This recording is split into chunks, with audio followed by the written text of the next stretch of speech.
ডাঙৰীয়াই এই সময়ত NDAৰ এটা দায়িত্বত থকা এজন ব্যক্তি আৰু সমগ্ৰ যেহেতু ভাৰতবৰ্ষত তেখেতৰ দৰকাৰটো ভাৰতৰ বিভিন্ন ঠাইত এইটো অনুভৱ কৰিছে। তাৰ কাৰণে তেখেতক আমাৰ NDAৰ আমাৰ লিডাৰসকল তেখেতক বহু সময়ত বহুত ইনভাইটেশ্যন থাকে। বিশেষ কৰি প্ৰধানমন্ত্ৰী ডাঙৰীয়া অমিত শ্বাহ ডাঙৰীয়াৰ নেতৃত্বত তেখেতে এই ভাৰতবৰ্ষত বিভিন্ন শিক্ষাৰ দিগত আৰু মানে স্বাৱলম্বীৰ দিগত এই দিগত বহুখিনি কাম কৰি আছে। গতিকে এটা গাঁওবুঢ়া এটা অজ্ঞানী ব্যক্তিয়ে সেই ধৰণৰ কথা একো বুজি নাপাব। গতিকে সেই কথাটো মই তেখেতক এইখিনিতে মই শেষ ক'ব বিচাৰিছোঁ। আজিৰ সময়ত মই সেইটো কথা ক'ব বিচাৰিছোঁ যে BTRত 40টা সমষ্টিৰ ভিতৰত আজিকালি মই দেখা পাইছোঁ যে মানে UPPL এজন মানে এটাই মানুহ টিকেট জিকিব। হয়, যদি জাম্বা মানুহৰ সপোন যদি বাস্তৱ হয়, অহংকাৰ মানুহৰ সপোন যদি বাস্তৱ হয়, ইগৰে ৰজা তেওঁৰ যদি সপোনটো মানে বাস্তৱ হয়, যদি পূৰণ হয়, সেইটো প্ৰমোদ বড়ো ডাঙৰীয়াই UPPLৰ পৰা এজন জিকিব। কিন্তু আজি স্পষ্ট 100 বাৰ 1000 বাৰ চিঞৰি কৈছোঁ BTR বাকী ৰাইজক এজনে UPPLৰ পৰা জিকিব প্ৰমোদ বড়ো ডাঙৰীয়া আৰু ইয়ে BTRৰ নেক্সট 25ৰ পৰা 30 চনলৈ চিট। আৰু ভালকৈ শুনক, এজনে যদি জিকে এই জাম্বা মানুহৰ কোৱাটো যদি সপোনটো বাস্তৱ হয়, তথাপিও BTRৰ চিট প্ৰমোদ বড়ো ডাঙৰীয়াই হ'ব।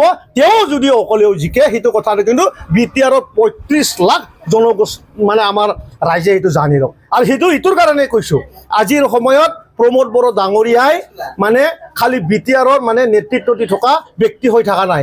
তেখেত আজিৰ দিনত ভাৰতবৰ্ষত এটা উঠি অহা এটা মানে সমাজক ভাল পোৱা এনেকুৱা এটা পৰিচয় পৃথিৱীতে এটা বেছ কৰিবলৈ তেখেতে সক্ষম হৈছে। তাৰ কাৰণে নৰেন্দ্ৰ মোদী ডাঙৰীয়াই, অমিত শ্বাহ ডাঙৰীয়াই আৰু আমাৰ অসমৰ সন্মানীয় ডক্টৰ হেমন্ত বিশ্ব শৰ্মা ছাৰে তেখেতক এৰি পেলাই এক খোজ আগত যোৱা চিন্তাটো নকৰে। BTR বাকী ৰাইজে শান্তিকে থাকক, বাকী কথাৰ কোনো মূল্য নাই। 25ৰ পৰা 30 BTRৰ চিট প্ৰমোদ বড়ো ডাঙৰীয়া। বেলেগ বহাটো কথাই নহয়, NDA অলৰেডি ডিচিশ্যন কৰি থৈছে। আমি NDA হৈ হিচাপে আছোঁ, বেলেগ কোনো ইয়াত দলে নাই। NDAৰ জয়যুক্ত হ'ব। NDAৰ আজিৰ দিনত প্ৰমোদ বড়ো ডাঙৰীয়াকে চিফ বনাব বুলি একেবাৰে নিশ্চিত কৰি থৈছে। সেইটো কথা মই মুখপাত্ৰ হিচাপে আপোনালোকক কৈ দিছোঁ।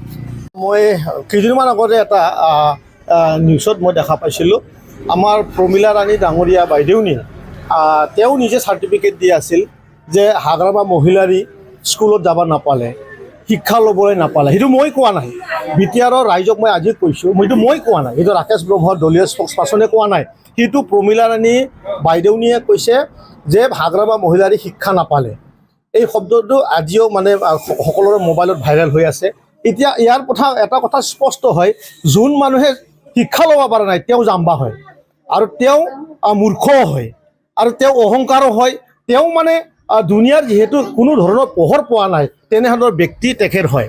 আৰু মই তেখেতক ক'ব খুজিছোঁ, আৰু তেখেতক কৈছে যে তেখেতক এতিয়া BTR চলাবলৈ ৰাইজে সুবিধা দিব লাগে বুলি প্ৰমীলা ৰাণী ডাঙৰীয়া বাইদেউনীয়ে কৈছে।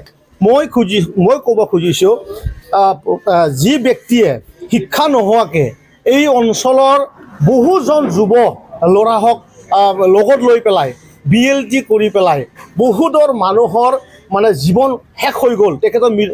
তেখেতৰ সতীৰ্থসকল ধ্বংস হৈ গ'ল, ঘৰ জ্বলি গ'ল। আজি তেখেতসকলৰ মিছেছবিলাক বিধৱা হৈ গ'ল।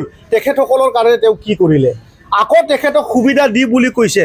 তেখেতৰ BLTৰ যোনটো চেয়াৰমেন আছিলে, তেখেতসকলে কেতিয়াবানে এই কথাটো কৈছে যে তেখেতে ব্যক্তিগত নিজৰ জীৱনৰ বাদে আনৰ কথা একো নচায়। তেখেতৰ অলৰেডি আৰু কি লাগে? আৰু কিয় তেখেতক সুবিধা দিব লাগে? প্ৰমীলা ৰাণী বাইদেউক মই প্ৰশ্ন কৰিছোঁ, আৰু কিয় সুবিধা দিব লাগে?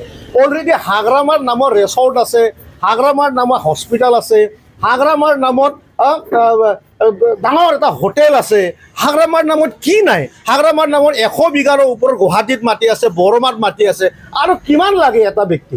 এটা জাদা মূৰ্খ, এটা জ্ঞান নোহোৱা মানুহ, জাম্বা মানুহ, ইয়াক আৰু কিমান আৰু মানে সম্পত্তিৰ দৰকাৰ?